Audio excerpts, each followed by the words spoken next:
Welcome to my second official video. It is one that I think a lot of people who know me are aware of this story, and has a lot of meaning and has done a whole lot in my life to give me some insight that I wouldn't normally have. This story fits in with kind of my timeline in that it deals with me kind of moving from childhood to adolescence to trying to understand where I'm at.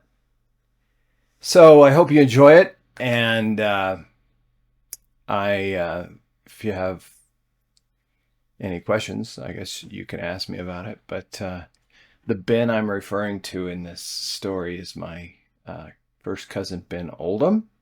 He's a great guy. He is a wonderful guy, and he is very trusting to a fault, which I think is illustrated in this fine story here. But having said that, we made a pretty good team, and frankly, I think it's something we both share and both, to a degree, enjoy. When the running and hiking of my childhood days were over, I moved into that scary time of adolescence. Growing up, building new relationships, and understanding how the world is different for an adolescent as opposed to a child. More responsibility, more accountability.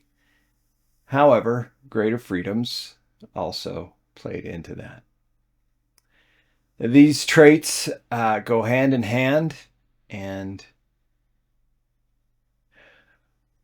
posed a challenge to me that I often had to learn the hard way. The hard way is not obviously the best way to learn, but it is kind of how I ended up having to learn things the hard way. I feel like this story will set my adolescent years up for better understanding. And that's just because I think it's somewhat indicative of how I approached problems, desires, wants, needs, all of those things. So I'm here to kind of help with that. Learning things in this way is difficult, and we understand that what we want the outcome to be and what we feel is the most logical way to get there is not always the best. And we start barreling towards the perceived solution with very little regard for the pitfalls that we may encounter. This story, there are plenty of pitfalls, plenty of difficulties. We, to set this up, I guess, one of the stories that comes from this is with, as I said, my cousin Ben. And this was probably July-ish, maybe August. It was in the summer. And it illustrates my point well. It was the summer and our cousins were visiting, which was always a fun time. I had to be around 12 years old-ish and had in my mind that at the dinner picnic that evening, I would hike down to the Dolores River from the overlook and catch, boil, and enjoy some crawdads.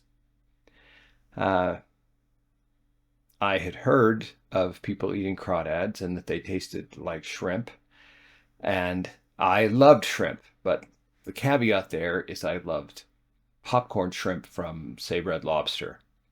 So I didn't quite understand how I was going to get from what I pulled out of that muddy river to what I was served at Red Lobster, but that was a problem for future Aaron. We had to get down there first.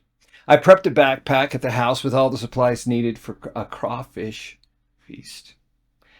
There was a cartoon fishing pole, 2 hot dogs for bait, and a small stove to heat the water and boil the crawfish in. We also threw in a Hershey's bar for dessert, and we had all we needed for a crawfish fry. I was able to talk Ben into this. I'm not exactly sure how, but he was all willing and all ready to go with this crawfish adventure. He was probably 8 to 10 at the time and was a willing participant and would hike and cook with me in the bottom of the canyon. Little did he realize that I had no idea what I was doing. And we would return after we had had our fill of crawfish and everybody else was eating hot dogs and hamburgers up at the top of the hill. Little did I realize the difficulty of the terrain and the hike. Preparing this video, I checked a topography map and learned that there is a 1,300-foot drop to the canyon bottom from the overlook. And that occurs within about a 3/4 mile distance. So it is steep and straight down. This is no place for a kid to be hiking, especially with a younger cousin. There was no reason for me to be down in that canyon. Obviously, I went ahead and did that. As I was hiking, leaving down what I perceived as a trail, my older brother, who tried to reason with me that the hike was too far and the time was too late, and it was an all-around bad idea, that did not deter me. I went to the canyon with my older brother Shane's voice calling after me to return to safety. Well, I did not heed that voice, and like the stubborn person I am, marched forward, descended into the shadow-filled canyon, our packs clinking with the gear we brought. The pines and the oak brush swallowed us up, and down we went into the canyon. On the hike down, we encountered slick rock rims, so rims of slick rock that would fall off, almost like a slide. That required us to sit and slide to navigate them. The first one we encountered, when we had finished it, and I turned around and looked back up, I realized something. We were not going to be able to get back up that way. That is when I knew we couldn't come back this way and we couldn't retrace our steps up out of the canyon as we had gone down, because the terrain was just incredibly difficult and it was far, far too taxing. We did not have the skill or the equipment to reverse this track.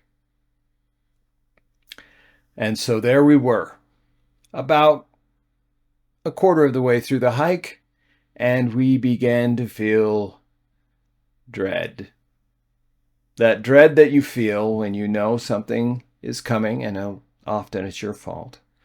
I began to feel dread, and we were in trouble. At that point, we had a choice. So we could stay there at the bottom of that first slick rock, pour off, or we could continue on down to the river, knowing that we would have to go to the river to get out of the canyon anyway, we decided that that was our best option. To move down the slope, to reach the river, to stay the night, and to hike out the next day. In some ways, I guess we still hoped that we would be having a crawfish fry, but I think that realistically we understood that was probably off the table, and that the hot dogs we brought for bait would probably make a better dinner than crawfish. Pushing forward, we encountered more and more of the slick rock rims that we had to navigate similarly as the first. We hit the bottom of the canyon and did, as I have done many times in my life, and realized I was somewhere I shouldn't be, doing something I shouldn't be doing, and I had no way of getting myself out of this pickle without the help or without the fix of others. So we did as I had been taught from my mother's knee and my father's knee. We prayed.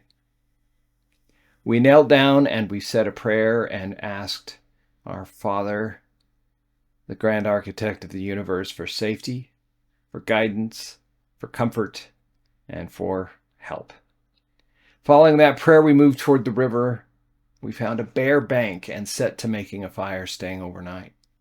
It just so happens that that bare bank was the only place that could be seen from the overlook that was not heavily wooded. The fire took hold quickly, a miracle, I'm convinced, allowing the family still at the overlook to see where we were and to formulate a plan to rescue us. We needed help. At the top of the canyons, preparations had begun to rescue us. My father, my Uncle Guy, and my Uncle Alan, that's Guy Tracy and Alan Tracy and Jack Brewer, my father, were to be the rescue party. They would enter the canyon approximately 3 miles downstream and hike to us and retrace the route to return to the vehicles and be extracted from the canyon. It was a great plan, and it frankly worked flawlessly, with the exception that it was a whole lot of work. Dad, having been on the mine rescue team and had access to some quality rescue equipment, such as walkie-talkies and other gear, made a trip to the mine and picked up what he thought he would need for this rescue. That gear included things like walking sticks and walkie-talkies, long-lasting mine lights that they used underground, those types of things. At the bottom of the canyon, Ben and I were hunkered down for the night. We had no idea that they would be in that evening. We thought, hey, maybe they'll come tomorrow, or we can walk out tomorrow down to the pumps. I know where the pumps are from where we were relatively, and we could get out. We continued to feed the fire and talk about our situation. Certainly it was a difficult situation. Dad and the uncles were already strapping on their lights, hitching up their walking sticks and waterproof gear, and the 3-mile hike was through some of the most remote areas in the lower 48. And I mean that in sincerity. You think of a canyon, this canyon is mostly, if anybody uses it for recreation, generally it's rafting, because it's just it's such an inhospitable place to be able to get in and out of. So certainly rafting was always on the plate, but not hiking trails along the river. There were no routes outside of a raft that was practical. On more than one occasion, we hiked out. As we hiked out, we encountered game trails, including bear game trails, that we would have to navigate through the brush and the bush. And these were trails that we just had no idea of how to get in and out of. And very helpful to move through, but you didn't want to encounter something on the other side. We looked across the river around 2 or 3 a.m. This is Ben and I back at the camp spot, and discovered 3 lights and my dad's loud whistle as our rescuers approached. Never was I so happy to see a flashlight, so glad to hear that whistle, and so concerned by each of the uncles about our well-being and ability to get out. They each cared deeply about us, checked on us. We didn't get called knotheads or silly idiots, which I'm sure we merited some of that. But it was concern about our health, about our well-being, about our state of mind, and how we were going to get out of there in the best way. Once we decided, we put out the fire, and Uncle Alan gave me a Tootsie Roll to eat. He told me to get some sugar and it would help us get out of the canyon. He had gone to the store and bought handfuls of candy bars for Ben and I to have the energy to get out of there. He knew what that country was like, and he knew how difficult it was to get in and out of. And he had brought in so much and cared for us so deeply to get us out of there. It has always impressed me that our rescuers, my brother, or any of the father never mentioned my stupidity, which got me into the problem. Only the love and Tootsie Rolls got us back safely to our homes. I have told this story many times to many people. I'm sure that people get tired of hearing it. I know my sons do.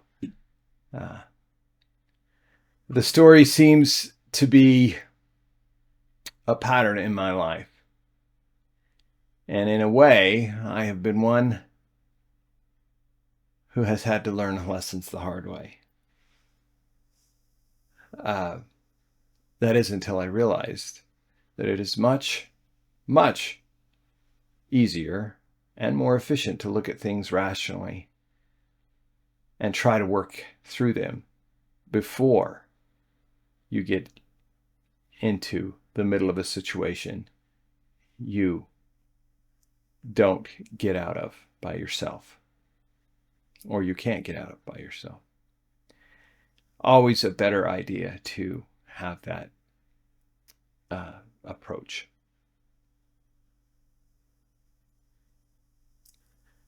My advice to anyone watching this now or in the future is to constantly study a situation as much as possible. Get as much information as you can about that situation or that hike or that job or that anything you're looking at. And try to understand the risks and the rewards and how to navigate those difficult spots and what will happen if things go completely south. With a plan in place for emergencies. This has been something that has helped me in my professional career, and as I've tried to get away from this, is to try to look at things rationally and logically. It's one of the stories of my childhood, and I think as I unfold further stories, you'll see how this was perhaps a way that I ended up getting into trouble and continually getting into trouble on this model, which is just go for it, just get it done, and there is a place for that, but for the most part, you're far better off if you try to be safe and try to be rational about it. I appreciate you watching my second video, and hopefully there will be more on the way. Thank you so much.